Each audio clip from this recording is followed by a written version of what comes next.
రక్షక భటులే భక్షకులుగా మారుతున్నారా? న్యాయం చేయాల్సిన పోలీసులే లంచాల వేటలో పడ్డారా?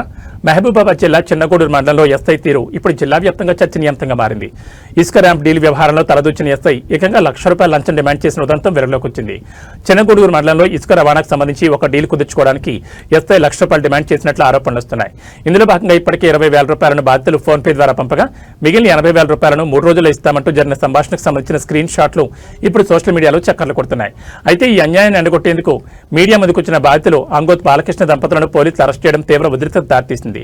వాస్తవాలు చెప్పడం నేరమా అని బాధితుల కుటుంబ సభ్యులు మరియు గ్రామస్తులు ప్రశ్నిస్తున్నారు. లంచం అడిగిన ఎస్ఐపై చర్యలు తీసుకోకుండా ఫిర్యాదు చేసిన వారిని అరెస్ట్ చేయడం ఏంటని వారు నిలదీస్తున్నారు. తక్షణమే బాలకృష్ణ దంపతులను విడుదల చేయాలని, అవినీతికి పాల్పడిన ఎస్ఐపై విచారణ జరిపించాలని డిమాండ్ చేస్తూ గ్రామస్తులు ఆందోళన చేపట్టారు.